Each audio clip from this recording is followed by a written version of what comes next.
Hey, my name is Kevin. And this is Lucas, and we're bringing you Millennial Podcast. Cool. All right. So what's on the docket this week, Lucas? Yeah, like I was telling you before, I've got a bunch of stuff I've been writing down throughout the week, so that has 100% benefited me. One of the things I actually want to start out with is because something actually has been happening to me. As you know, I got the booster, the vaccine booster, right? And no crap, I think I'm still actually going through one symptom. I have one symptom, and I actually researched it, looked it up, and I actually think I have like a swollen lymph node in my neck. Okay. What's the? I'm sorry. Your phone. Just edit that out or something. Yeah. Or keep it in. I forgot I had an alarm up on my iPad. Let's just start over. So Okay, yeah, because we're so early. Like if that happened, don't worry about it. Edit it out. But like I think we just make that super. So hey y'all, I'm Kevin. This is Lucas, and we're bringing you Millennial Podcast. Nice. So Lucas, what would you like to start off with this week? Well, yeah, as I was telling you, I kept my word, and I have a bunch of stuff I've been writing down throughout the week. So plenty of topics. But what I want to start out with, I told you I actually got the vaccine booster, and man, there's actually I think one symptom I'm still suffering from, and I'm pretty sure I have a swollen lymph node in my neck. Okay. What's the lymph node technically do? But like the lymphatic system, it's like circulation and shit. I'm not exactly sure fully, but yeah, no shit, man, because my neck has been sore. I thought it was from like working out or something, but the reason why I was able to, correlate it with the vaccine was because, well, shit started happening after I got the vaccine. I had that one day where I was just like, yeah, I didn't even tell you that, dude. After the day after, yeah, I was just like drained. Yeah. It's completely just on the couch, like feeling like crap, body aching, like Jesus. And like even had like this weird stomach spasm. Like that part was kind of freaky. Not painful.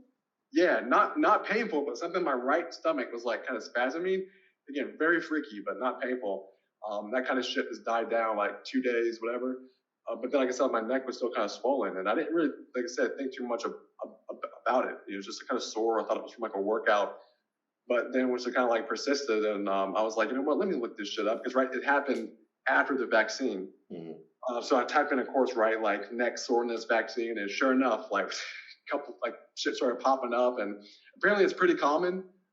In fact, I've even seen like a big study on like women with like their lymph nodes and their like the breast tissue. Like they get like mammograms and stuff, and it actually looks like cancer, but it's not. It's just engorged or like like the lymph node just like goes up on like the mammogram, but. Yeah, so apparently, air quotes, it's perfectly normal. This thing just kind of happened. From what I was reading, like it could take like a couple of weeks. I mean, it kind of feels a lot better to like today, but no, I mean, yeah, I got the vaccine like a week and a half ago, and I mean, my neck has been really sore. I thought, like I said, I was like massaging it, but I finally like looked it up and even looked up the area where like your lymph nodes are at, like in like your neck, and it's like sure enough, the spot that I've been like sore is like right there, and I'm like, holy crap! I'm like, it's kind of freaky to think about and scary. Yeah. So, again, I can't confirm this, but again, I mean, I can deduct things and figure out things, and I'm pretty sure that's what it is. But the other interesting thing too is because when I read, you're more likely to get it on the side where you got the shot, but it's actually on the opposite side. So interesting. Maybe you have crossed wires. Yeah. So again, either it's actually a tumor growing or it's a swollen lymph node. But again, I'm not panicking yet with the cancer because it did happen right after the vaccine, so it's probably what it is. Nice. Again, hopefully it goes down more so soon, but just kind of feeling a bit better today, which is interesting. Okay, well, I hope you feel better. Yeah, again, the vaccines, right? It's all I wanted to bring up. There are side effects. Some people would even say long-term side effects that a mass extinction event is coming. Conspiracies, theories, Okay, Alex Jones. That's what people. Yeah, I mean, right. This is just things that happen, but all I'm reporting on is what's happening now, and yeah, these are real things that are happening, and it is freaky. But I definitely don't want any more shots. Seriously, I'm done. Like 3 again. I've already gotten 3. It seems crazy, but seriously, I pray to God I don't have to get another one. Like, please, no more. You're like begging the Japanese government, please don't don't make me get a fourth. Yeah. Spare me. Yeah, I know, right? They changed the things that gotta happen that way. But yeah, that's all I wanted to mention. Yeah. Just again, the vaccine stuff is just things you got to be aware on if you're thinking about getting another shot. But the next thing, though, this is interesting. One question: did this stomach cramps hurt more than a Charlie horse? What was I'm saying? They weren't like cramps. It was like a spasm. Like it was spasm. feel like something moving in my right side. It was very fucking freaky, man. But it was not painful. I mean, if it was painful, then that's like, okay, I gotta go to the fucking ER. Oh, interesting. Okay. So you just noticed a bunch of moving and like that. Yeah, it's spasms. Exactly like a spasm. Like just something like moving around there, like moving. Like I don't know. I can't describe it. I don't know, like what was causing it, what it was, but it 100% has to be related to the vaccine. But again, if there was pain, bro, I mean, again, at that point, I'd be going to the emergency room. But there's no pain. Did you have Taco Bell before? Yeah, every night. I keep having these symptoms, and I keep eating McDonald's and Taco Bell every night. Why do I feel like awful? You know, why are these things happening? Exactly. It reminds me of all those Reddit server packs. Like, there's one like when someone asks why they feel so terrible, like porn, like all fast food. Yeah, like why do I suffer from anxiety and depression? It's like I eat fast food, depression, never work out, just lounge around the couch, watch Netflix. Yeah, those are pretty good. Yeah. Sorry. Yeah. So again, just be aware. You know, these things do happen. And right now, my lymph node is swollen. But I'm sure you saw this. I wanted to kind of transition into this. Is just, I think, just funny, awful, and just kind of scary to think about. The Brittany Griner. Have you seen the latest news on that Griner? Oh yeah, like all I know is this is the context I know. So the context I know is that she was at Russia, maybe for a WNBA event, or maybe in transit, and then she got caught in possession with some type of drug. I'm not. And then she has been in the Russian legal system and prison system for, I guess, the last couple of months. And then she just recently got a sentence of 9 years that's been reaffirmed. But in the midst of this whole thing, with the Ukraine situation, is basically she's also been somewhat of like a political pawn between the governments, right? And hey, exchange this guy, we'll give you Brittany, stuff like that. So I know her girlfriend's trying to get her out, but it seems like the sentence is going to stick, right?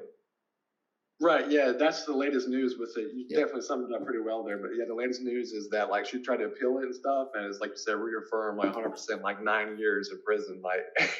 And it's just like, again, that's why I wanted to talk about it, because I mean, can you just imagine? Like, I mean, think about how fucking scary that is. Like, from what I've seen from her pictures, I mean, I don't know how she's really handling it like internally, but she seems to be calm from the pictures and shit. But like, could you imagine that? Russia, you over there, and something that simple, and now like the next 10 years of your life are just gone, and you're fucking Russia? Like, that sounds fucking terrifying. Yeah, and the crazy thing is, like, now, I think in our generation, a lot of things like are delayed a little bit. So you could even consider like your 30s your best decade, or like probably going to be your most fun decade. And yeah, like you're saying, a whole decade, a whole 9 years gone away in probably the prime of your life. And because I think she's like 31, maybe 30.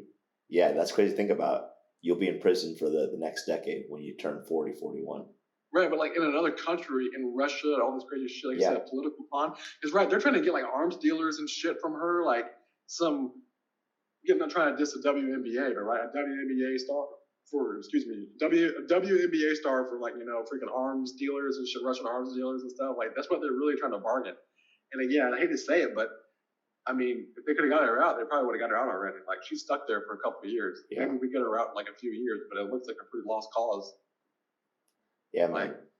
I mean, that's the crazy thing, right? In life, you could be in the wrong place at the wrong time, and you're part of a bigger game, and you're just a small fish, and you have to, unfortunately, deal with the consequences. Yeah, because she went there, I think, for like an event or something. And listen, she has to be blamed for this, right? It's her accountability and her responsibility for that stuff. She did bring that in there and shit, but gonna have like these consequences, like what the hell? It's again awful, like, because I don't think she's going to be there for the full 9 years. But before things even start getting moving again, it very well could be a couple of years, 3 or 4. Maybe then she gets I don't know. Maybe it's happened sooner. I doubt it, but yeah, man, it's just scary to think about. It's like, fuck, you gotta just. I mean, again, I would never go to Russia. That's not on my bucket list in any kind of fashion, Yeah, ever. yeah, But she was it's there for like an event.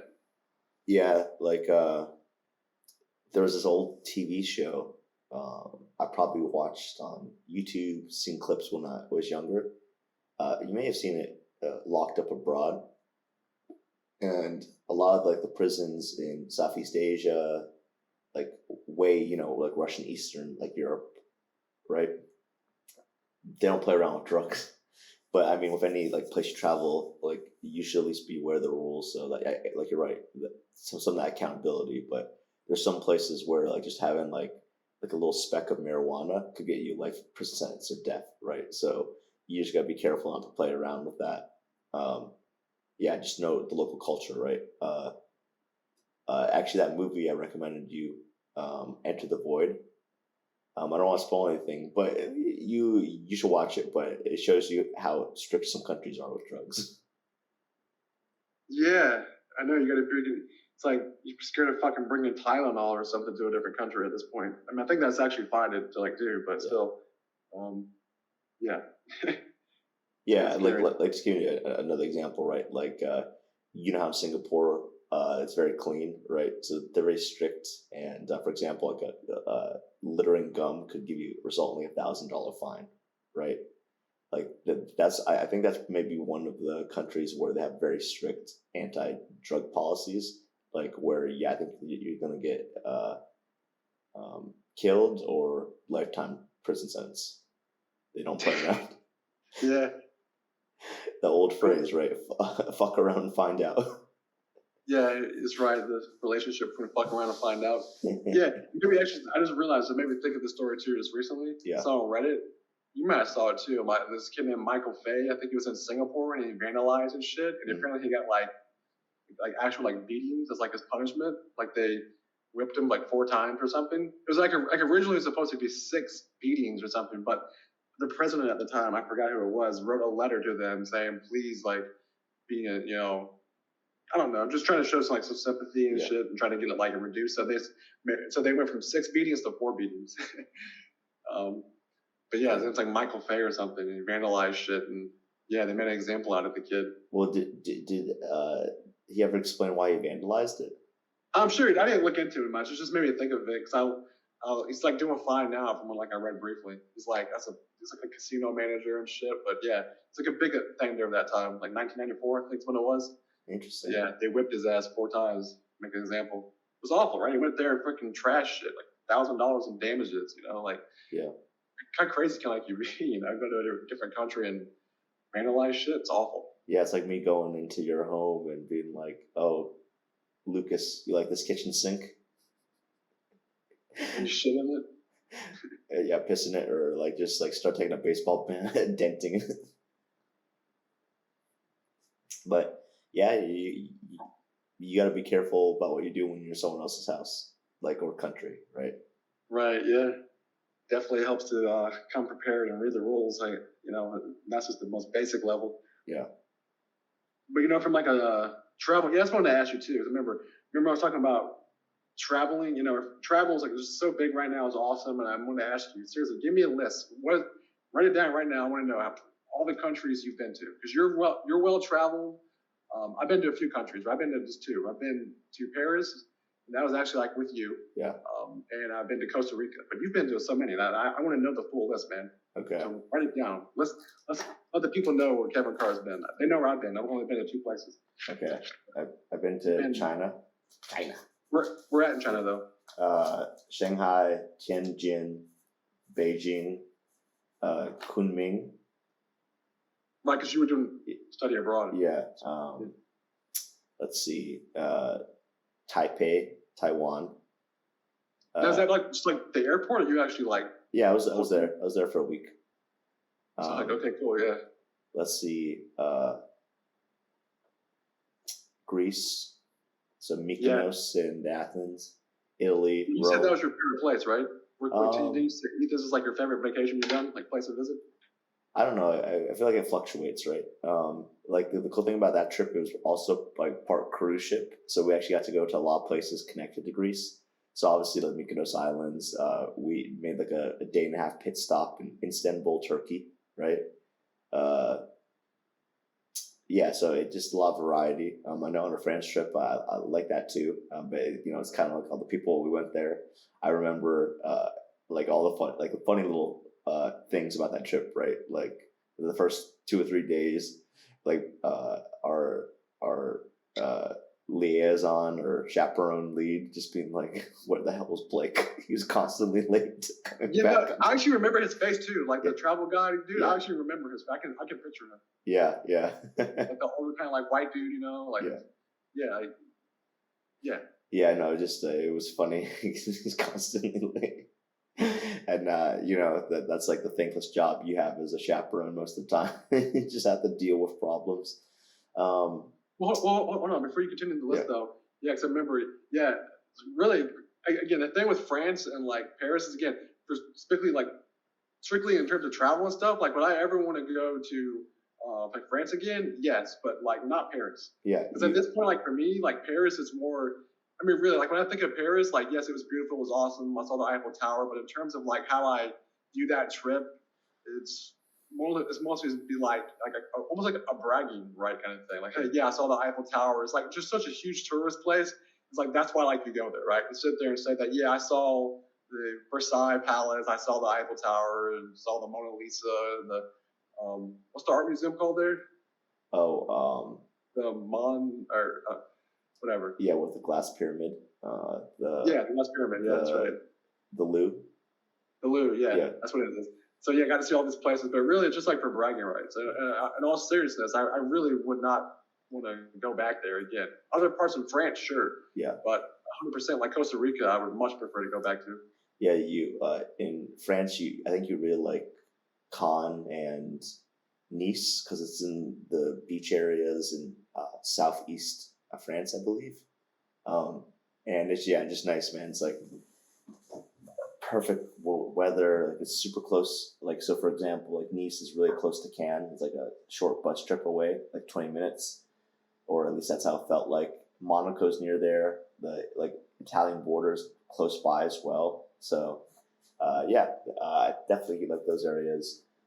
Yeah, I mean, we definitely like we went on a bus and went out to the countryside too. Yeah, I remember that. Yeah, I forgot where we went, but I kind of forgot where we went to. I just remember there were cathedrals we went to. oh yeah, is that Notre Dame, right? We did go to Notre Dame, but Notre Dame Yeah. was in Paris. But we went to another cathedral, but I don't remember exactly what the name was. I'd have to ask Yeah. my mom. Yeah, remember that was actually around. Remember that's a real. This is a real story that happened. Remember, like the gypsies that were there and they started talking to him. Remember they spit on me and shit. You remember that, right? I do not remember that. You don't remember the gypsies? That's not. Oh, I remember being the gypsies like being a little aggressive, but I don't remember you getting spit on. They spit on like the ground next to me. Like they didn't try to spit like on me. They just tried to spit. Yeah, they did. They got really aggressive. So you do. Yeah, they did. It's really happened, right? They're trying to do scams and shit. This is so common. Like petty crime in like every country is just like so common. Like people that like are traveling, you don't need to be afraid of like getting held up and like people dying and like murder. Right? That's not going to happen. But what is popular is the scams, the petty crimes. People like kind of let me show you this and then demanding more money.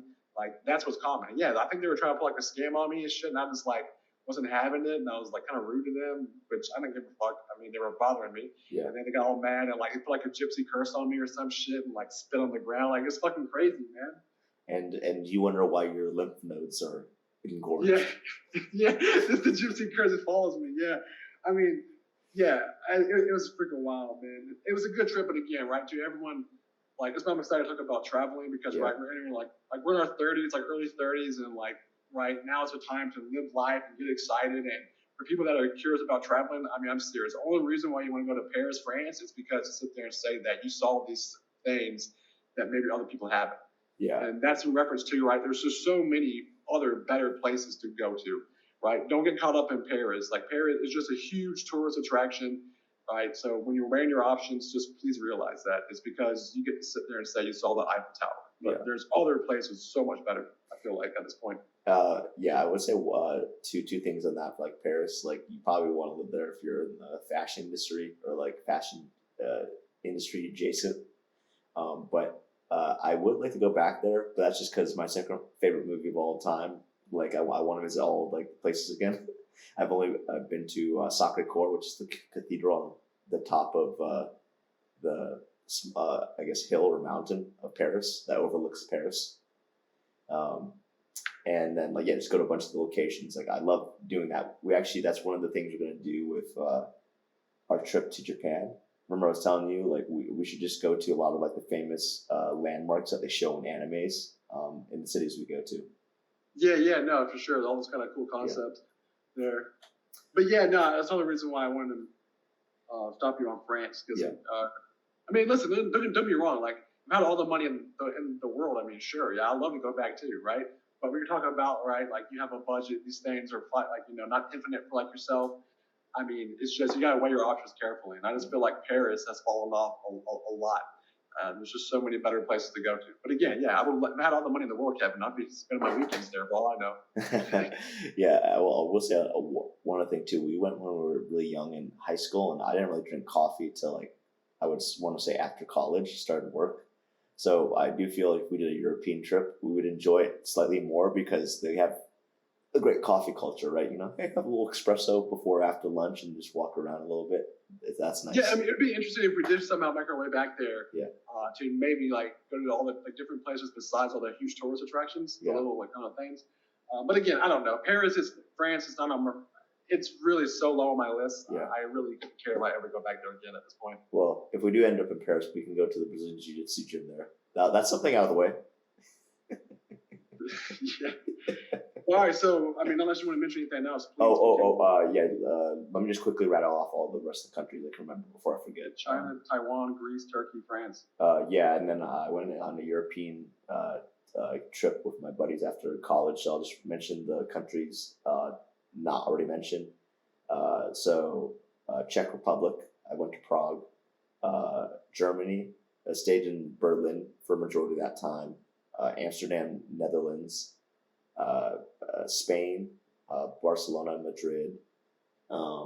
Yeah, that one I'm kind of jealous of. Yeah. That one smells pretty good. Barcelona, Madrid. I mean, that's obviously pretty popular. Yeah. Just this year, the UK, London specifically, because parts of my family live there. Let's see, in South America. I've been to Mexico, Peru, Colombia. Let's see. I've actually been to Costa Rica too. Beautiful country. Let's see. Am I forgetting anything?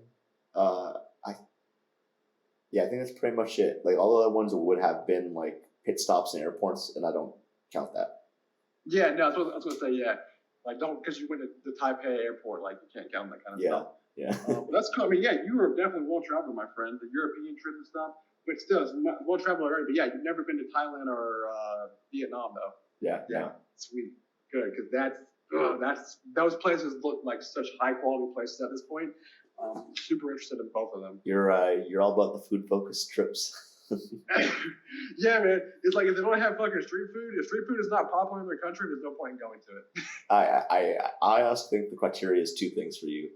Has it been on some type of Anthony Bourdain episode? and two, has it been in the Hitman video games as a setting? Yeah, Vietnam's not in the Hitman games, but Thailand, Bangkok, yes, for sure. That level was absolutely like beautiful and stuff. But no, I mean those aren't. I just want to look at high quality places, and more so too. Like if we're going to be like traveling together, potentially more. I mean, I don't want to go to fucking places like you've been to already. The only one I'm kind of disappointed in is like really Spain. Like I would have like Spain would have been like because again all the places like you list off. I mean, I don't need to go. I mean, Taiwan maybe I'd like to have gone to. Spain, but I actually think you'd be surprised how much you like Turkey. Yeah, I mean, listen. At the end of the day, I haven't been to these places, so I could really love something and not like realize it. Yeah. But just in terms of like my list and where I'm interested in that, because again, you went to a lot of those European countries. Luckily, those ones aren't like high on my list. Yeah. Like again, I told you. Excuse me. Like some stuff that would be really cool, like I kind of mentioned, right? Like Quebec. Quebec. Yeah, dude, Quebec actually looks really cool. Like I said, Thailand, Vietnam, like those are high on there. I feel like Denmark. Oh man, Denmark like looks awesome. Oh, I actually been there too. Oh fuck you! Now I'm pissed. Yeah, no, I because like it technically was a pit stop, but I actually was out there for like 13 hours. So that's debatable. You could say if that counts or not. But like I was like, fine. yeah, because I actually took a train back and forth, so I didn't stay in the city with the airport. Like I like took the 2 hour train up and like back, and then like explored the city. I actually had waffles and strawberries and cream, and I actually met like a fellow American traveler there, like at the start of the European trip. Thank you for reminding me. No, like, oh yeah, I would 100% count that. But in terms of like you want to go back there, you probably want to go back there again. Like, I mean, because you wouldn't count that up like again, it's a lot more expensive relatively to other European countries. So I think it's great to visit. Just make sure you have the necessary facilities or funds. Okay, we're crossing that one off the list. Those waffles, strawberries, and cream were expensive. Yeah, well, that's fine though. That's not yeah. I mean, because some of the ones I mentioned that you haven't kind of mentioned, you did mention the Netherlands. We talked about like Australia before. I mean, dude, the more I think about Australia, the more it's just boring it kind of seems. If I'm being completely honest. Like, cool, big cities, right? Like, okay. I mean, what else is there? I mean, again, it's still cool, but it's just in terms of Thailand and Vietnam, the fact that you haven't been to either of those either. Like those are super high on like our list, man, and that is something to definitely think about in the future. Seriously, like, cause Bangkok it wouldn't even be the focal point of Thailand. Like, there's the best city there is apparently called Chiang Mai. Yeah. And yeah, so Thailand, Vietnam sounds awesome. Marrakesh, Morocco, that actually. Oh yeah. I was gonna say I wanted to go to Casablanca too in Morocco, like probably just because of the movie, but I think it'd be pretty cool too. Yeah, some of that looks really cool. Algiers, like Argentina, like Mendoza. Ooh, it's really nice. beautiful. Mendoza, Buenos Aires. Yeah, South Africa might be cool. There's a lot of places, So yeah, your list is very expansive for sure. Definitely well traveled. Cuba would be fun. Oh, I haven't even thought of Cuba. That one hasn't even crossed my mind. Oh, dude, the rice and beans would be fantastic. Yeah, man, shitting and farting the whole trip. That's fantastic. Can't digest anything. Just walk around constipated in technology.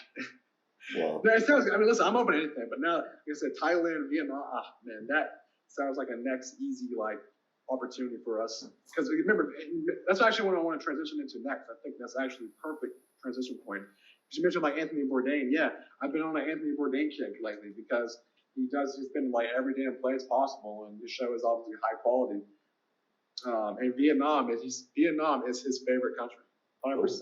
He said Vietnam changed his life. It's the only place that actually really changed him. He said made him become a different person. And yeah, it's just that's his favorite country. How so?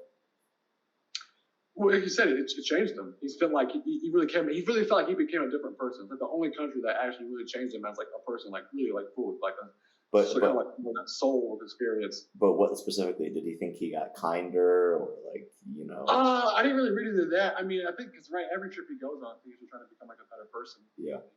But just the people, the people really touched him. The landscape, he said, was just so different, and the food, and just man, it's just Vietnam really got to him and really made him think differently. Well, that's nice. That makes Thailand a lot more intriguing to visit for me, for sure. Well, that's Vietnam. Oh, sorry, Vietnam. Sorry, I misheard. Oh, I remember I mentioned that we could potentially do both. Yeah. Trust me, I don't want to get into too much detail with that. Yeah. But but So you want to know a crazy fact if you haven't already known that? Near the end of his life, he got really into Brazilian Jiu-Jitsu with his ex-wife, and he was actually a blue belt. Well, that's what I'm going to get into. We're getting to Anthony Bourdain here. I actually just watched the Roadrunner documentary on HBO Max. And the things that I knew about this guy and what I thought, because he obviously committed suicide. How could this guy that's stuffing his face full of food and going everywhere? I mean, people again suspicious. It doesn't make any sense. But honestly, just even researching myself, seeing things, understanding, I'm pretty sure I know exactly what happened. In fact, the documentary was somewhat disappointing at the end because people were that kind of bullshit about what really happened. And it's man, I think it's pretty fucking obvious what happened. Yeah. I'm not gonna reveal it yet. I'll reveal it what I think happened towards the end. Fine, keep your secrets. Yeah, yeah, right. I'm gonna keep it towards the end here, but I think it's pretty fucking awesome what happened. I have a way more important question. Yeah. Than that, but I just wanted to mention Anthony Burton and talk about him because, again, right, he is the travel connoisseur, and yeah, I just watched it, and as I said, Vietnam changed them, so that should be a high quality country, like on everybody's list. But also too, I sent you that clip. You saw it where he's like talking about every like big chef in the world, like they could stay at one place for food. It'd be like Japan. Oh, did you see that clip? No, I didn't have a chance to see it, but I know you sent it. Yeah. Yeah. Well, yeah. That's basically what that clip is about. So that's freaking awesome. In fact, if he actually, if he had his last meal, what would his last meal be? No shit, man. It was actually Jiro, the sushi guy. I'm not kidding. I honestly, because it almost seemed kind of fail, like really, but I saw it in a couple different places. In fact, I think he was actually talking to Piers Morgan, actually. One of the places that, like, I saw it. He mentioned that to him, but also like an interview. Yeah, like no shit. He was like talking about, yeah, man, like I can, like his last meal with these Jiro, it's a famous sushi guy in Japan, Tokyo. Jiro Dreams of Sushi is a documentary, but he said, yeah, like that could be like my last meal, and you could like put a bullet in the back of my head, and I'd be happy, So thought that was worth mentioning because apparently, yeah, that's would be his favorite last meal to have, just really good Edo style sushi. Yeah. And yeah, before we get more into him, I just want to mention too, like the cool thing, you actually see one of his tournaments as a blue belt, like when he was like 60, 61, it got him to lose a lot of weight, and he actually had abs in those tournaments. No, listen, I'm getting to that. And okay, sorry, jump the gun. No. I was saying you've been fooled. He lost a lot of weight. Yeah. Again, I'm trying to explain this stuff to you, and I'm disappointed that you haven't mentioned it yet. But again, just know that he traveled everywhere. He delicious food. His life is beautiful, and that's why your life is not beautiful. Yeah, he woke up early in the morning. Yeah. Took a cold shower. Yeah, people are like, how do I live a life like that? Well, guys, if you want to live a life like Anthony Bourdain, you have to wake up at 2 a.m. and shit in your bed. Start the day early and right. That's how you do it. So, just a life lesson right there for everybody. Mm-hmm. But no, yeah, because what I really want to focus on is like the last years of his life, because I was kind of like alluding to like a second ago. But yeah, no, he got into jujitsu. I was getting to that, and that blew my mind. I'm thinking like, holy fuck, does everyone just take up jujitsu? Like, what the fuck? Like, it's getting so mainstream now. It just makes me sick. Like apparently everybody's got to do jujitsu. I want to fucking do taekwondo. It's like to fucking kick you in the head, knock you out. I'll do reverse De La Hiva, shoot straight into your leg and lock your leg, bro. Yeah, man, everybody's like, fucking, fucking jujitsu, man. I can fucking win every street fight now. It's so good. Oh, hey, like, I'll be honest. Like we had conversations like this. Like, I think I've maybe past episode of this private conversation, I've ranked probably the best fighting styles for an actual like street fighter violence. The number one is just cardio, being able to run away. Yeah, no, yeah, right. Andrew Tate said that, right? Yeah. I mean, it makes sense. I mean, right, it's the best lesson. If you're trying to get a street fight, just run. Yeah, because most street fights are going to be unfair. Like, they either believe they have a size or gender advantage, or they have buddy advantage, right? So it does not make sense. Or, and the third one's a weapon advantage. Right, weapons. But again, the most important lesson too is right. You just don't know who you're fighting. Exactly. Yeah. No, I mean, this guy could be like a 4th degree black belt and fucking kill you in a second. Yeah, that's so true. Like, if you like go to my gym, like. It's very unassuming. Well, obviously, some people are very fit, physically like capable, or like they collegiate athlete or whatever. But then there's very unassuming people like, oh yeah, that person's like been a black belt for a while, but you would never assume it just walking down the street, right? So it does make you realize, yeah, there are hidden killers in multiple martial arts just like walking around. So you got to be careful. I mean, yeah. You just don't know. So 100% agree on just to fucking run the fuck away. Yeah. Sounds perfect to me. Makes sense. Yeah. But no, yeah, so he got into jiu-jitsu, and I mean, so you're talking about he got his abs and stuff. Yeah, that's because Kevin, he was doing steroids and HGH. Oh, I didn't realize that. Okay. You did, dude, he is literally shredded as all fucking 60 years old. As soon as I saw that, I'm like, that's what made me go down this path. Yeah. Because when I was watching the documentary, I was like, how the fuck? I'm like, this is a 60-year-old man, shredded as fuck, looking like he's in his 20s. And I'm like, I just assumed it was TRT. I didn't realize it was steroids and HGH. Well, I think he was on that too. Don't tell me what kind of the guy's got the money, but yeah, I mean the dude was literally shredded. I mean, I was shocked at how good looking this guy was. Like, are you kidding me? Yeah. So that's what made me start going down this path of like looking into this. Sure enough, started seeing this stuff like pop up, like steroids and shit. So here's where it gets interesting and what we're going to get into. Because he was at that time, he was with a woman. Her name is Aja Argentino. Yeah. Yeah, Aja Argento. Yeah, Aja Argento, I think is her name. And obviously there's a little bit of an age gap there, and he's older. So, and again, this is where the whole kind of complication gets into, and like the documentary and stuff, and like what happened. Obviously there was some insecurity there, so he wanted to look good and feel good for himself, right? And he didn't want that to be like an issue, right? Because I mean, listen, I've seen some of his older clips and stuff. Right? He had a pretty big belly on him, and not the most in shape guy by any stretch of the imagination. He looks like a guy that likes stuffing his face full of food, which is what we know he likes to do. Yeah, I mean, so it literally is his job. Yeah, so how do you make the kind of transformation where you go from looking like that to looking like someone better in like their 20s? The dude was full of taking all kind of drugs, and he did that because he wanted to,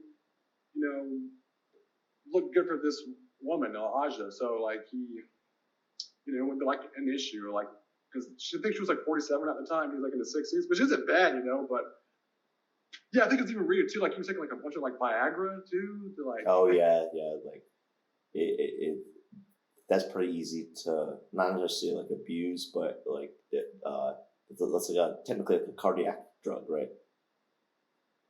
Yeah, What are you referring to? Like him getting sick or dying from that or something? Or? No. It's just like a research developed blood pressure stuff, but had the after effect, right? Like, I mean, it's technically possible to over abuse it, right?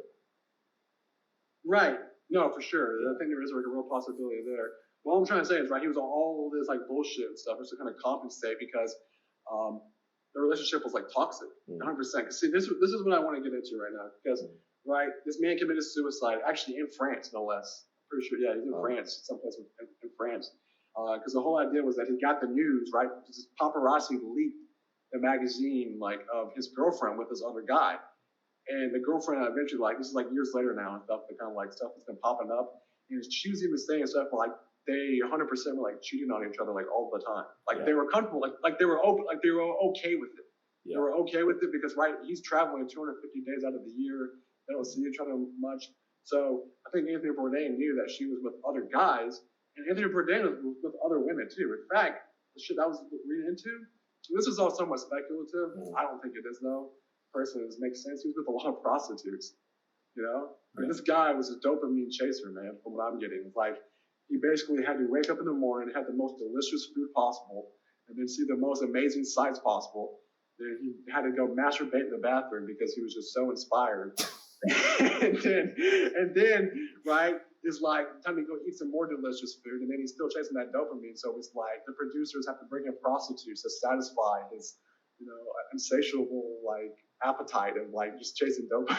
Well, I will say one thing. He probably had to do that because, like, let's say you just go the normal route, right? Go to the bars or whatever. That's like sometimes could be like an hour to 4 hour commitment. Right, so basically, for how busy he is, and how much he has to do for the TV show, he probably it's the best time once for him. No, yeah. Look, I mean, this is where it kind of gets interesting stuff too, right? Because it's like, what are we really talking about here? Yeah. I mean, there's some like life lessons to like dissect here and stuff. It's just like it's just like interesting too. Yeah. I think in terms of how like this all happened. Because again, how could this guy that's living like people would think it's the perfect life, like end up doing something like this? Yeah. And I mean, listen, I don't want to try to like push it to the side anymore. Again, I think it's actually extremely obvious what happened. I think it's extremely obvious what happened. This woman, Aja, for starters, listen, she's a vile woman. From what I've seen, she's a vile woman. In fact, so much so I saw this crazy scandal that happened.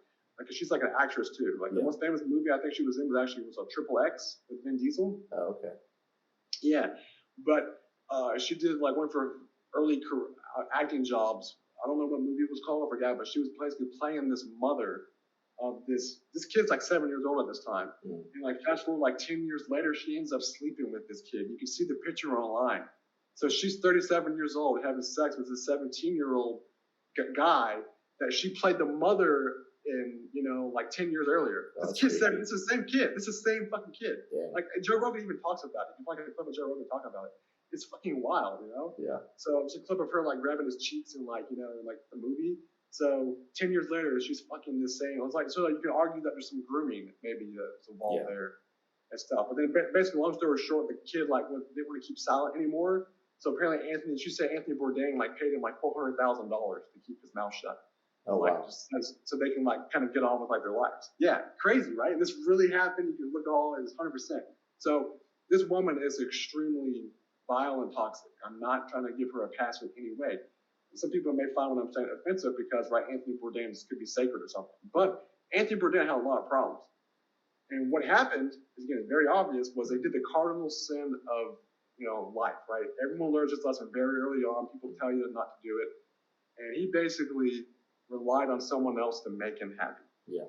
And in that time in his life, it was her, right? I mean, you can try to, say however like you want, right? All the eggs in one basket, whatever, right? But ultimately, that's what he did. He couldn't be happy. This man was not comfortable with himself. He was not happy with himself. So he had to rely on her to make him happy. And again, we know you cannot do that. If you're not comfortable with like yourself, then you should not be in a relationship. Yeah. Well, dude, it's interesting you say that because I immediately thought of a quote I heard. You made a lot of great points and a lot of the themes from what you told me about the context of Anthony Bourdain. Like one of the things, like when insecurity, we all have insecurities, right? When you let insecurity drive a lot of your actions, it can lead to a lot of like negative effects. You can do a lot of irrational emotional choices. But I mean, that's how we make most choices emotionally, right? But it can really overshadow that. And with the not being comfortable with yourself, right? Have you ever heard the phrase, wherever I go, there I am? If you're not comfortable with yourself, you might engage in all these forms of like escapism, right? Like you're not just, maybe you don't think you're cool, or like you don't want to think about unpleasant things. Like you're literally, like you're saying, not comfortable with yourself. So you seek these, like you're saying, these forms of dopamine or positive feelings, and this sense of happiness, like you were saying, is coming from external places rather than internally, right? So no, for sure. Yeah. So for a lot of like, I guess, like rich, famous, or successful people, right? Like I think there's a fine line where whatever your skill set is, you have to enjoy it. You also have to appreciate your friends and family, but like you're saying, the true happiness comes within. And a lot of people who have this stuff, it's like the constant seeking and chasing this external validation or sense of happiness, and it's very draining on them, right? Yeah, I mean, you're right. This constant seeking, right? Getting that expression, right? The grass is always greener on the other side. Yeah. And when you've been when you've literally been the whole fucking world, it's like there is no other side that's going to be greener at that point. Yeah. I mean, again, I wonder just how, right? I mean, you can't possibly try to empathize with this situation because his mindset when he's seeing the experience. I mean, the guy's the most culturally enriched person maybe to exist in the 21st century.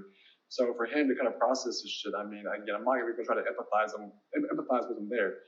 But again, I'm not trying to give Aja a pass. She's from what I've read and stuff, seen, she's a very vile woman. But you cannot give Anthony Bourdain a pass. Ultimately, it is not her fault. It's not. Yeah. I mean, like accountability. Like at the end of the day, like how do I say this? Like just because something bad happens to you, like you get to choose how you react to it, right? So that unfortunately was his own personal decision what he ended up doing. Like again, like I from what he told me, she sounds like about a woman, and that's probably the other thing a lesson I got from what you told me was it's so important, like the person you choose, like I guess romantically or long term, to spend your time with, because they could be a huge positive or detriment to your life, right? Like very good point. Yeah. Like I remember we briefly talked about it, but there are times when like you have a partner where that it could be very aligned and they're helping you build or like go after like your purpose or like something you're trying to build long term, and then someone who just like it seems that they're actively trying to just cause buffers or dramas or impediments to doing what you need to do, right? Like they're distracting you from what you need to do.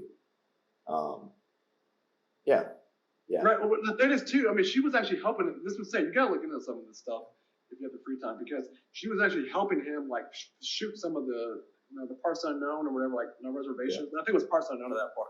She actually was, because she was like a director at that point, too. So she actually started helping him film some of the show. Yeah. So there was, like, creative control, and he ended up letting go one of his longtime, like, film guys. I've been working with him for, like, 12 years. I mean, let me make one thing clear too. Like Anthony Bourdain, his last couple of years of his life is not someone that like you should look up to. Yeah. I mean, seriously, the guy became a complete, total fucking asshole. I'm seriously. This was you have to find. It's a clip online. You can find it. It's the most awkward thing I've ever seen. It's just awful. Yeah. They're shooting in Hong Kong. This is again one of the new episodes for the show, and she's like directing it. Aja, right? They're working together and stuff now too. At this point, and they're having this scene. Talking to like these, I forgot who these people are, like, but they went through some kind of trauma or something within Hong Kong, right? I mean, I don't know what kind of political shit's going on there, but it was this heartfelt story. And no shit, like they're telling their story, right? And next thing you know, Anthony Bourdain is just like, stop, oh my, and like it's the most awkward fucking thing ever. And he's like, we got to redo this and shoot it again. And they're like moving the chairs and the tables over. It's all happening like real time. Like these like activists or whoever they are, right? Political refugees, kind of bullshit. I don't know, right? They just look so kind of like stunned and shocked. It's like, wow, like we're telling this heartfelt story of like, you just like stop it. It's like the biggest, it's one of the most awkward and asshole things I've seen. I couldn't believe it. Oh yeah, dude.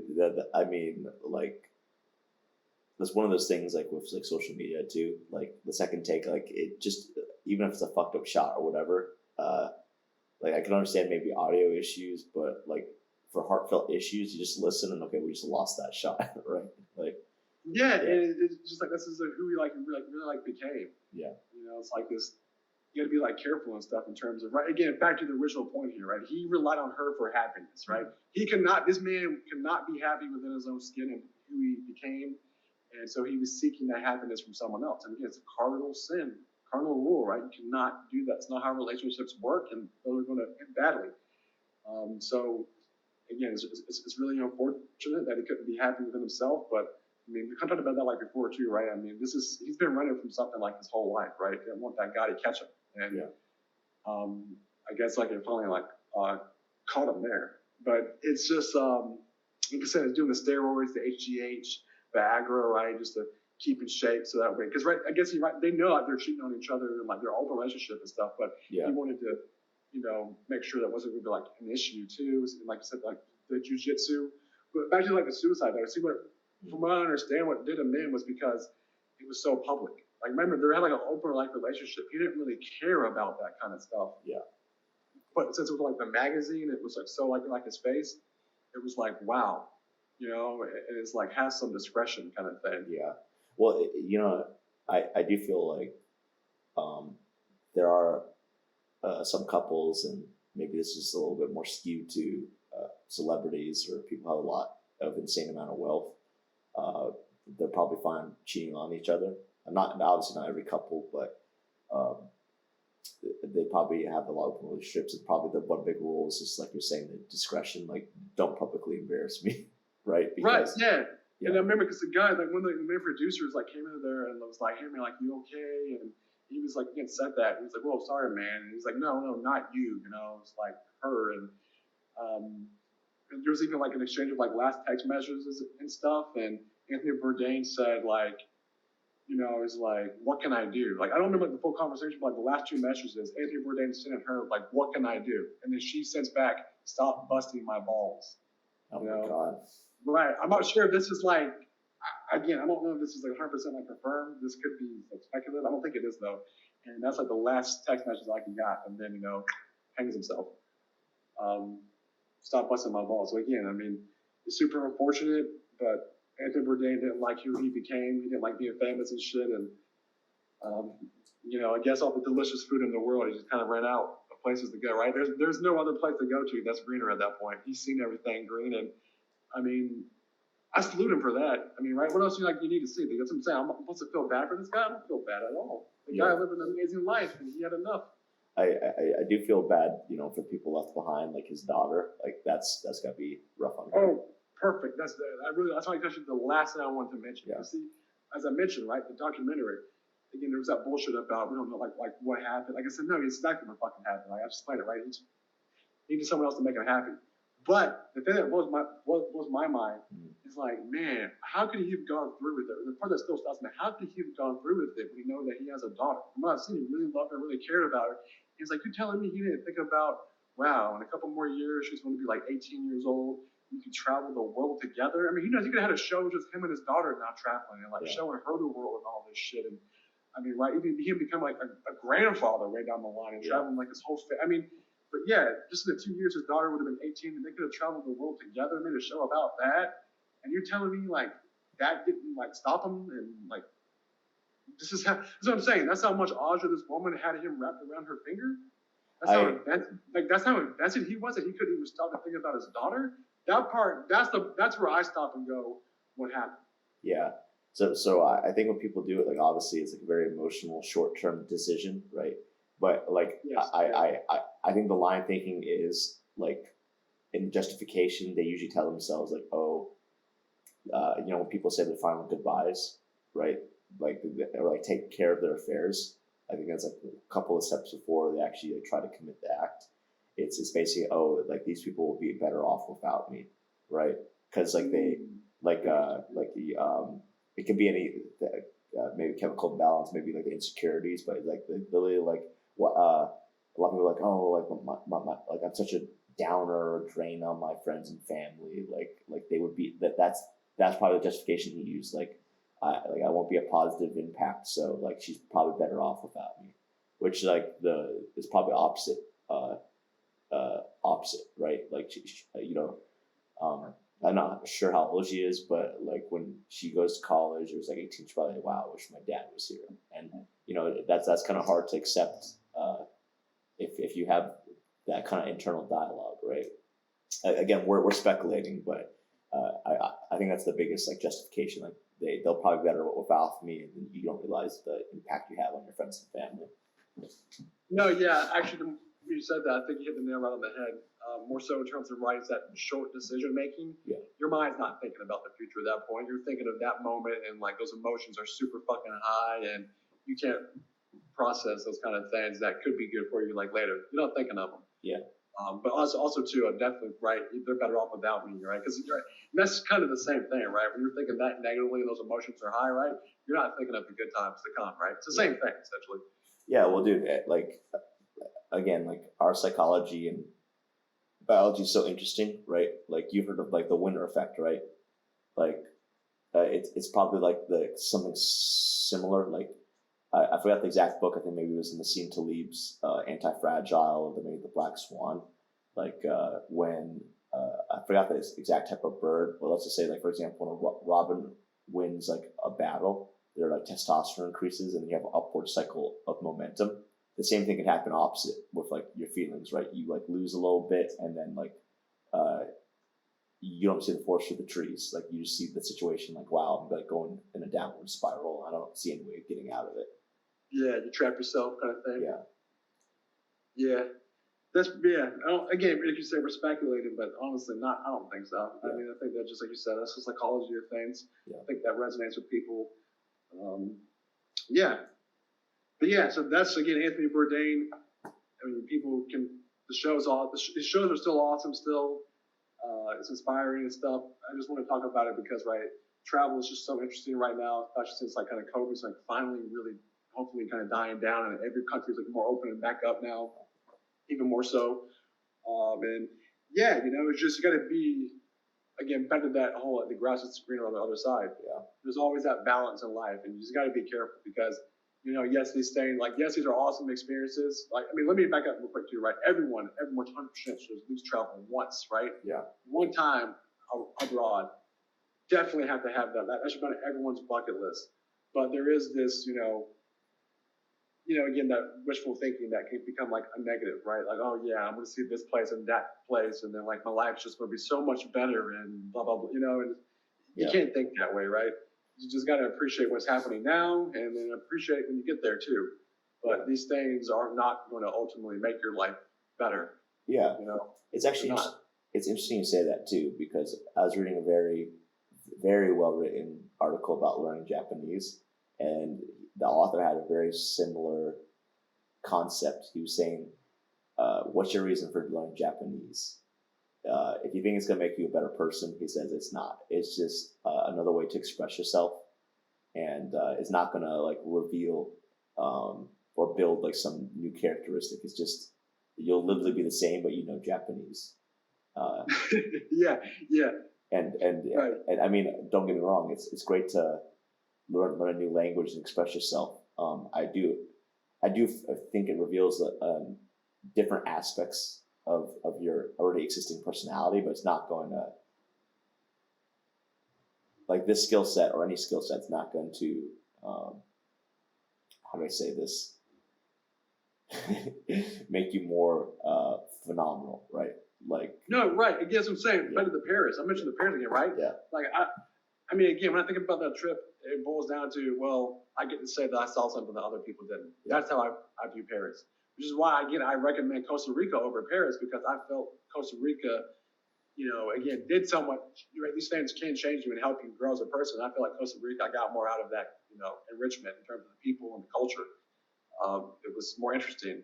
But yes, if you want to just brag to your friends that, hey, I saw this, and like you didn't, you want to feel better about yourself that way, then by all means, go to Paris. But that's, you have to have some extra like reasoning to like go, Yeah. It's like, appreciating like their culture and things. And right. I mean, again, I might have these goals, right? That's what I like about traveling, right? Because it is like a goal, something to like work towards, and that orients you and focuses you. But back to your point, right? Like you're going to be the same person ultimately, when it really comes down to it. Yeah. You're obviously going to grow. But it's like a balancing act. You got to be careful. Yeah. Like it's with anything, like the growth is not going to be like something drastic, right? It's not going to be that like break point. Like nothing else was the same. Like I was a completely different person. Like it can be life changing, but in a lot of things, the things that are life changing like are incremental and happen over decades, right? So. Ooh, yeah. So yeah. That's actually a better point. And dude, and again, like I harp on it or I repeat it a lot, but that's what I like about David Goggins' book, right? Because it's incremental, right? Like I think that's a problem I have with some of these like motivational self-help stories is it just seems like they have like that break point, like I was not badass and then I suddenly became badass for changing my thinking. He changed his thinking, but he failed so many times along the way. He quit a lot too. And I do believe that character wasn't in him, but he had to build it through just a lot of suffering, right? Like a lot of suffering. Yeah. Well, again, this is where we can kind of clash a little bit. I mean, I don't really want to get into David Goggins, but I want to mention one point on it. Yeah. See, that's fine. But see, again, kind of back to like I mentioned about diets and stuff, and people just don't bring in the things that work for the rest of us. It's like, listen, that's amazing what David Goggins did, but how many fucking people can go through the same experience like that and really change themselves? It's so fucking tiny, it's not even worth mentioning. Yeah. That's why David Goggins is the one who's writing the fucking book and telling everybody. I don't think that's reliable for a lot of other people. I think you try to like, again, it's good to have that advice and try to use it, but ultimately when it comes to like doing pull-ups, right? It's like about pull-ups. You do pull-ups, you get tired. Oh, I'm David Goggins. I'm going to do better and pull yourself. You're not going to fucking pull yourself up. You're going to struggle and you're going to fucking leave the gym earlier than like you normally do. Yeah. Because it's not applicable to the majority of people. Yeah.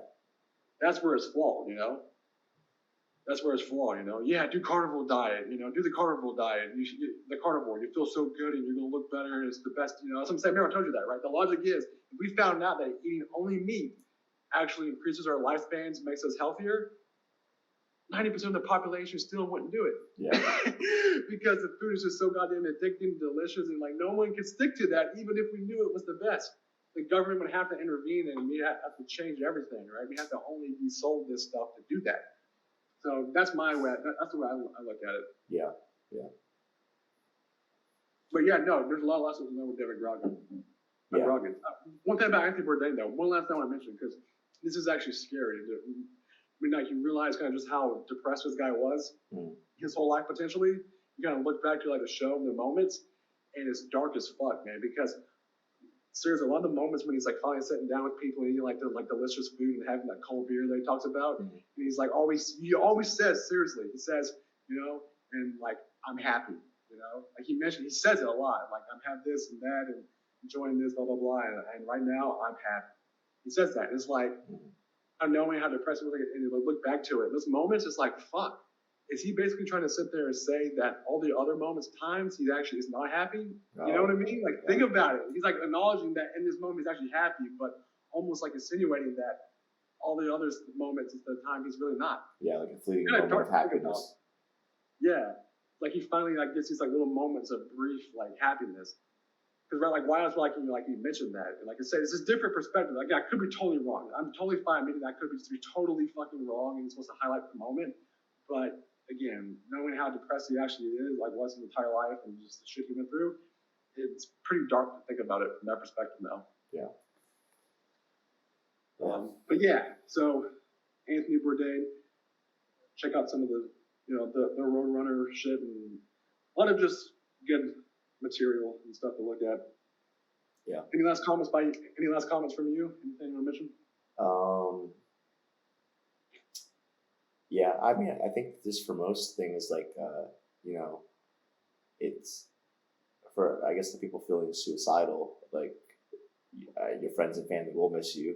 Like, don't think you're, like, doing them a favor, because it's not, right? So, and that's pretty much it. Like, yeah, like, for people who think they won't be missed, you will be missed. So, it's hard when you're stuck in that mindset, but yeah, that's pretty much it. Like, I thought we had a pretty good conversation about Anthony Bourdain. And, travel and stuff. Yeah. So we're on this travel kick right now. I definitely want to keep those conversations up, throughout the weeks. And that's like Anthony Bourdain was just pretty obvious, and just I haven't watched some of his shows. The kind of places I'm interested in. Well, Lucas, let me tell you. Once we're in Japan, and if we have some awesome sushi, you say I'm happy. I'm gonna be worried. Oh shit! Yeah, like dude, I'm so calm. I'm so happy. He was like, well, what do you mean you're happy? You sick bastard! You sick fuck. Yeah, like right now I'm happy. What about the other times? I don't know. Yeah, my God, dude. I know that's dark to think about. I'm serious, it's dark. No, because I think the reason it's dark, because I'm viewing it as like a graph, right? So I'm thinking like, so his happiness is probably like here, and then like little spikes, then here, like you're saying, like dopamine chasing too. So maybe most people are like, just a standard trend graph, or maybe there's probably just some people who are like the opposite, where it's just like high, like very high highs average, and then just like little valleys, and then you go back up. I mean, people are built differently, but yeah, no, that's really sad and morbid to think about. Like, yeah, if I remember it, I'm totally gonna use it like the joke now. If I remember it, yeah, okay, I'm totally gonna use the joke right now. I'm happy.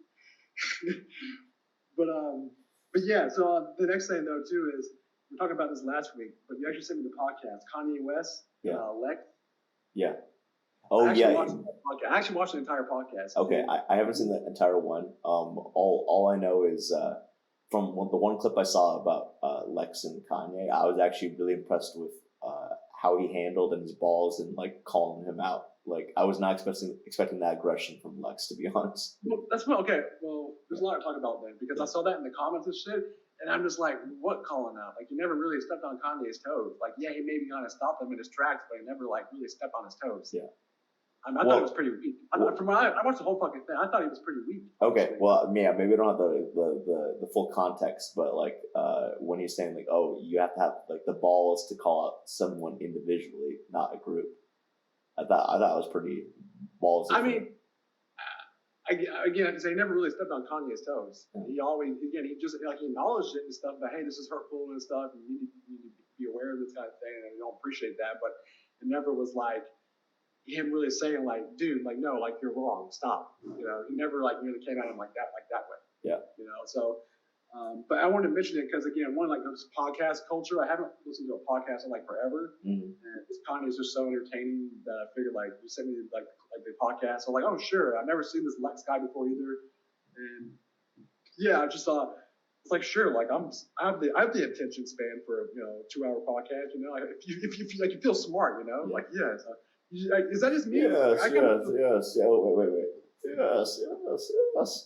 Right, like you feel smart, like you just feel better. Like I feel better than people when I'm listening to a podcast. I really do. It's just like I'm growing as a person now. I'm learning so many different things. I'm involved in the pop culture. Like yes, this is how life should be. I mean, like you know what I mean? Like I really, I feel better like than people when I listen to a podcast. Well, dude, it's a cool thing. Like, 'cause I know you go on maybe more often than not like daily walks, right? Like when I was in San Francisco or worked in North Carolina too, like I would listen to a lot of podcasts. So you can kill two birds with one stone, right? Like either just walking around, exercise, or like let's say it's the atomic habits thing again, but let's say you have to clean the kitchen or whatever. Like that's a great time, right? Because it's already going to be time you're going to spend. So you get a lot of cool podcasting that way. Oh yeah, that's such a good point. Yeah, I never thought about that. Yeah, because let's say you have like a pile of dishes, like oh fuck, I got to do this, but it's like I get to listen to this podcast. Yeah, that's good ways to combine stuff. Yeah, that's a really good point. But yes, I mean it's been a long time since I listened to a podcast. Seriously, I think it's been like over 2-3 years since I listened to a podcast. Yeah. So that's why I mentioned the feeling better than people because I forgot what that feels like, and it's true. I felt good listening to it, and I'm becoming culturally enriched, and my attention span's big enough to listen to this. I don't have to just read a Google paragraph and then lose attention. This is good for me. Or watch a YouTube short and just like okay. Yeah, right, yeah. True. And I listen to it like the whole thing, like listen to like a good bit of it at night, and then I finish it like in the morning. Yeah. But it was okay. I mean, listen, yeah, right. Remember, it doesn't go by. I've been saying it wrong. It doesn't go by Kanye West anymore. He's formerly known as Kanye West. He goes by Ye now. That's Ye. Okay. Gotcha. He wants to go by Ye now. So, sorry, Mr. Ye. Mr. Ye.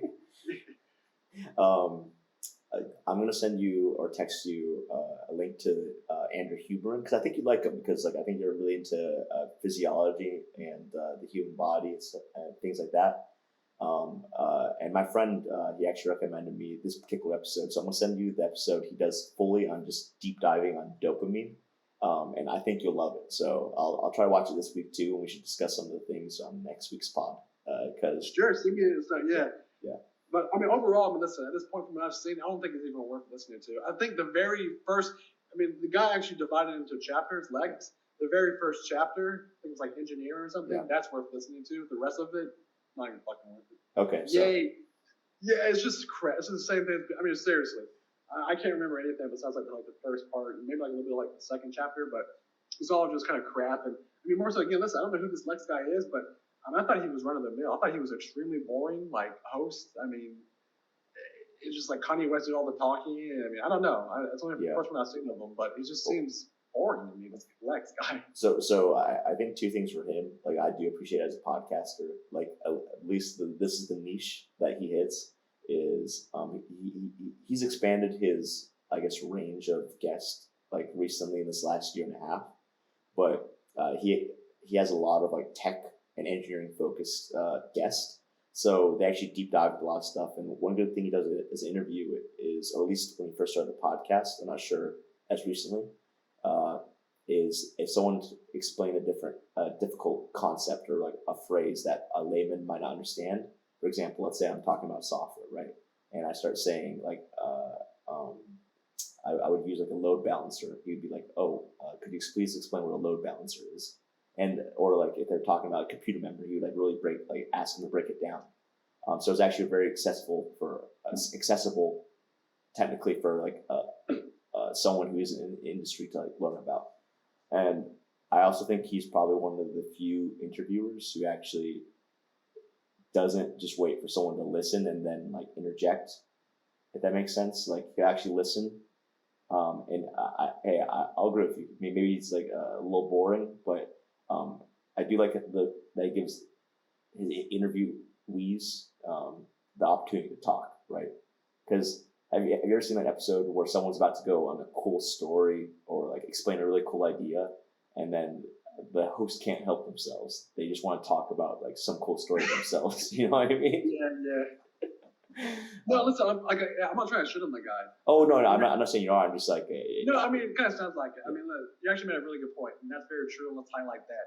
Right. I mean, this is the only episode I've seen of the guy, and of all the guests, this is Kanye, or sorry, Ye, of all fucking people. Yeah. So I'm talking about complete opposite of personalities and shit and stuff. So, right, if I was to watch more of the more, like engineering people and shit, software people, him kind of having that conversation and him kind of doing what you were talking about stopping and explaining shit, it may make more sense. And yeah, he's got a good audience, and obviously it's a popular podcast too. So that's probably a bad example to really kind of draw from, but I stand by it nonetheless. Oh yeah, no, like don't like he has his own like faults and biases. Like what I mean by that is like sometimes he'll ask a question that could be a simple 5-word question, and he makes it into like a paragraph question. You know what I mean? Like, well, you said like here's this quote about your field.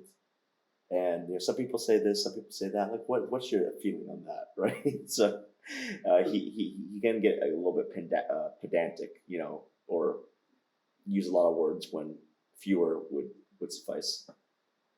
No, I got you. Yeah, but I mean, that's why I was watching, right? Because I'm like, what happened? Because he's been, like I said, he's been in such in the news and shit. So I was like, sure, let me hear what he has to say at this point. Yeah. But back to actually some of the big topics that they hit on. This was like some of the first part. Okay. They had a really interesting sentence that I absolutely love. Kanye West wrote it down and shit. I love it. It's like, we're all human beings with engineering opportunities. Ooh, okay. They loved it. Yeah, he liked it. And Kanye was like, I gotta write this down. Or yeah, he's like, I gotta write this down. So yeah, like we're human beings with engineering opportunities, right? There's problems. We're all here to solve. Because Kanye West was arguing that, and it makes it. Listen, this is some freaking like controversial shit here, but Kanye West Ye is arguing that the only fucking thing that they should teach in school is engineering. And it's like fuck. I mean, like that sounds great. Yeah, why aren't we doing that? I mean, it makes sense to me. Yeah. Just teach engineering. I mean, we're all human beings with engineering opportunities. At this point, right? There's just problems, and there are going to be ways to solve it. So let's let everyone be able to solve issues and problems. Yeah. I mean, I'm not sitting there saying, right, we can't have the artists and shit and stuff, right? It's not what I'm saying at all. But, right, the ecosystem, remember the ecosystem in the city and stuff, right? If we're trying to grow a society and advance, right, it's like, why can't we really change up things here? Because he's even arguing, this is where it gets controversial, but I actually totally agree with him for 2 reasons. But he's saying that we shouldn't teach history. Why are we teaching history at this point? And it's like, it's super controversial, but at the same time, it's like, I'll argue for 2 reasons. One, because it's that same kind of idea, right? The only reason why people are racist and shit is because we keep talking about it. It's on the news and stuff, right? If people didn't know about this shit, it's like, we'd be having these same conversations and what things go the same way. But of course, right, Lex, and the cliche, air quote, like, well, we don't want to repeat the mistakes history teaches. I'm just like, who gives a shit? Because what I'm arguing here is, or I agree with Ye, is that what, like, we didn't actually say it, but it's like, let's just see what happens. Like, I mean, fuck, if you're terrible, and we can just always go back, Well, I'd probably disagree with that too, because like, it is cliche, but yeah, you're repeating stuff. Like, if someone took some path, like why do we read biographies, right? We want to see how people had dealt with like previous situations that might be similar, and like if you had 2 doors. One where someone else went through that door and got kicked in the nuts, and one other door where they didn't, like, and you knew about it. That helps you prevent a lot of future pain, right? But you're a human being with engineering opportunities. We'd be able to solve that problem very easily from an engineering standpoint. Okay. Well, let me put it in an engineering context then. If you made an engineering choice that you knew failed in the past, that's part of history, right? So why are you not learning that to avoid the same mistakes? Right. I mean, that's like an endless cycle that we could just like keep piling on. Yeah. I get what you're saying. Listen, I mean, do I totally agree with it? No. All I'm saying is this. Let me just to get my point across here. All I'm trying to say is like, it's the same thing. Like, I would like to see what happens. Again, I'm not saying it's the right thing. I'm just saying I would actually love to see what happens to society if we really. And again, right, that seems too drastic, right? But let's do history very minute, and just focus on the engineering part of things. And let's just see what happens. Why can't we do that? Why can't we just see what happens? I think you'd, 100%. I think society would 100% jump so far ahead, and I think we'd be better off. But yeah, it could be disaster. Right? So that's what I'm saying. I would just like to see what happens. So again, I think some of the ideas with that whole, again, we're human beings with engineering opportunities. We just taught engineering and stuff and focused less on this bullshit that just doesn't do anything for us. What would happen? And I think a lot of good things would happen. Well, okay, let me know what this thought. Like, would you only get your source of information from one person? I would get my source of information when it's right. If I knew that one person was right, if we had some way to know that that one person was 100% right, then yes, every time I would get it from one person. But also, like, with the diversification, like, that person's always right. They're not always right. Nothing's always completely right. Like, think about how this is why, like, learning history or like psychology or like being able to understand how metaphor or like narrative goes is because engineering and science can be perverse. Like, I'm pretty sure you're a big fan of what's that? Full Metal Alchemist Brotherhood. Yeah, what about Full Metal Alchemist? Well, you remember the episode where the scientist basically has like he's basically experimented on his daughter and she becomes like a dog-human hybrid. Oh, it's like early on, I think. Yeah, but like that's an example when engineering and science can go too far, right? Like, it can be perverted just as anything. So that's why you got to be like multifaceted and like constantly evaluate your line of thinking, right? You just have one line of thinking, everything becomes a hammer, but not every problem needs the same solution, right? I get what you're trying to say. Like I get what you're trying to say. Yeah. It all makes sense. Yeah. It all makes sense. It's a good. I just want to see what would happen. Yeah. I mean, listen, there's other counter. They mentioned that too. And that is a good counterpoint too, my friend.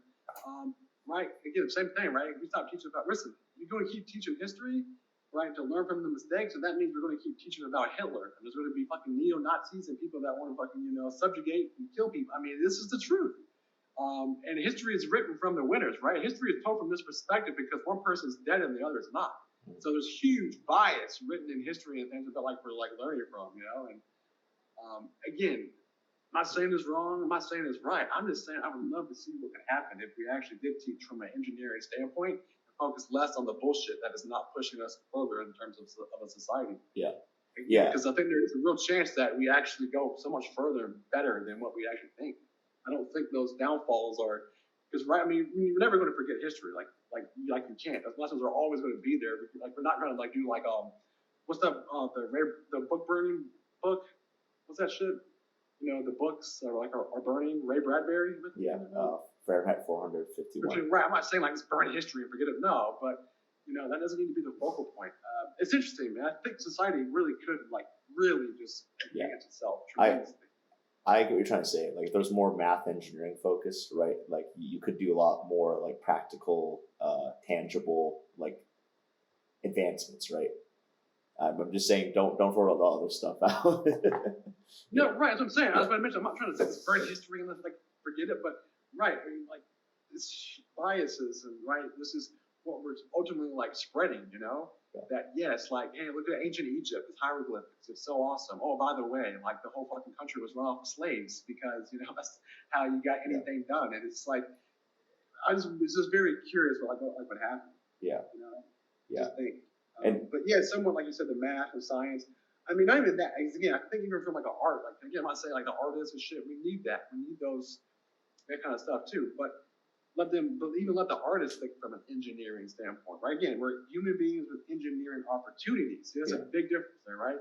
Essentially saying, right, we have this freedom to push forward and solve problems in a multitude of ways. Yeah. And that doesn't have to be just with math and science. That can be with art too, my friend. Yeah.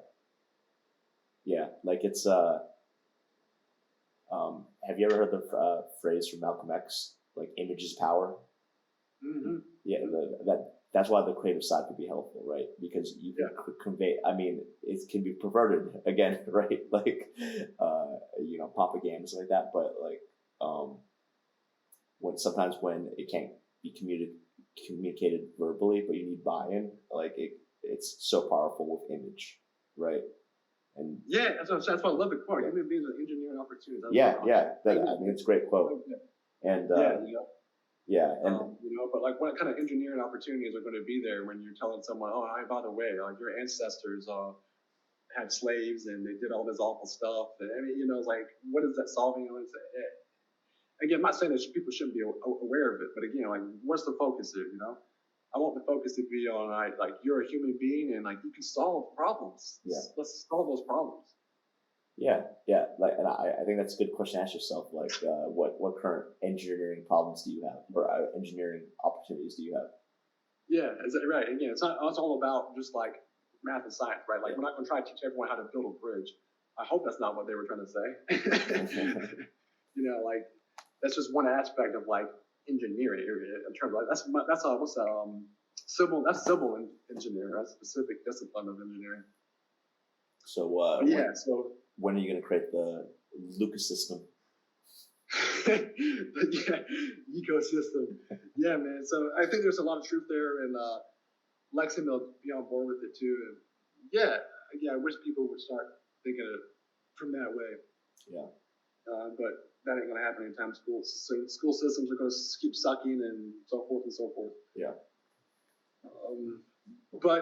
And some recent news though, this is kind of maybe what we can end on. This just happened. We definitely got to talk about it. This is fucking wild. Did you see what happened in Seoul, in Korea?